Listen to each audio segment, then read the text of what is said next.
இப்போ காவேரியை தேடிட்டு சந்தோஷமாக வீட்டுக்கு வராரு விஜய். ஸோ வீட்டில் இல்லை, ஆஃபீஸ் போயிட்டாங்க அப்படின்னு தெரிய வருது. இப்போ வேகமாக வந்து ஆஃபீஸ் போகிறாங்க. ஆஃபீஸ் போனால் காவேரி எல்லோரும் புகழ்ந்து தள்ளுறாங்க. சார் நிறைய பிரச்சனை இருந்துச்சு அப்படின்னு சொன்னல, ஈஸியாக மேடம் வந்து ஹேண்டில் பண்ணிட்டாங்க. யார் மேலே தப்பு இருக்கோ பிடிச்சி லெஃப்ட் அண்ட் ரைட் வாங்கிட்டாங்க. இப்போ பிரச்சனை எல்லாம் சால்வ் சார், இவ்வளோ சீக்கிரம் அவங்க பண்ணுவாங்க அப்படின்னு நினைக்கல, பயங்கர ஜீனியஸ் அப்படின்னு சொல்ல ஒரே சந்தோஷம் விஜய்க்கு. பரவாயில்லையே, சூப்பராக ஹேண்டில் பண்ணியிருக்கா. சரி காவேரி இங்கே இவ்வளோ சொல்கிறீங்க அவ்வளோ காணும் அப்படின்னா, இப்போ தான் சார் கிளம்பி போனாங்க கொஞ்சம் நேரத்துக்கு முன்னாடி அப்படின்னா. கிளம்பி போயிட்டாளா?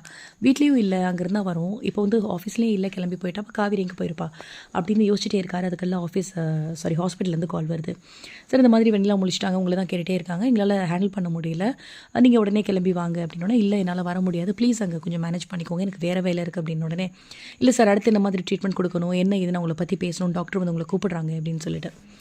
ஸோ வந்து டாக்டர் கூப்பிடுறாங்களா அப்படின்னோன்னா வேறு வழி இல்லை. உடனே விஜய் நினைக்கிறேன், சரி ஹாஸ்பிட்டல் போய்ட்டு திரும்பவுமே வெண்ணிலா கால் பண்ணி நம்ம காவேரி கால் பண்ணி பார்க்கலாம் அப்படின்னு வெண்ணிலாவை பார்க்குறதுக்கு போயாச்சு. அங்கே போன உடனே சார் இந்த மாதிரி முடிச்சிட்டாங்க அப்படின்னோன்னா ஒரு ஆள் கூட பார்க்க வந்தாங்க சார் இப்போ அப்படின்னோன்னா. யார் அப்படின்னா தெரிஞ்சவங்க தான் அப்படின்னு சொன்னாங்க. உங்களை கூட தெரியும் அப்படின்னு சொல்லி சொன்னாங்க சார். விஜய் எங்கே அப்படிங்கிற மாதிரி உங்களை கேட்டாங்க சார் அப்படின்னு சொல்லி அங்கே இருக்க சிஸ்டர் சொல்ல, உடனே அப்போ காவேரி வந்தலாம், இங்கே காவேரி நம்மளை பார்க்காம காவேரியால் இருக்க முடியல, ஸோ அதனால தான் காவேரி இங்கே வரைக்கும் வந்திருக்கா. அவளுக்கு ஃபோன் பண்ணி பார்த்தா ஸ்விட்ச் ஆஃப்னு வருது, இப்போ எங்கே போயிருப்பான்னு தெரியலையே அப்படின்னு சொல்லி ஒரு பக்கம் யோசிச்சுட்டே இருக்காரு.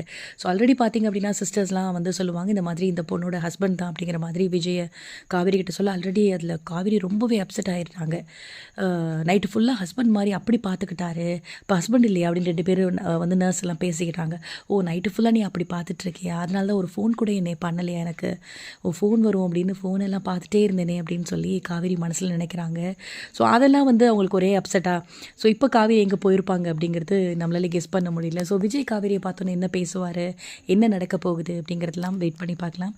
இந்த வீடியோ பிடிச்சிருந்தால் லைக் பண்ணுங்கள். இந்த மாதிரி அப்டேட்க்கு மறக்காம நம்ம சேனலை சப்ஸ்கிரைப் பண்ணுங்கள். தேங்க்யூ.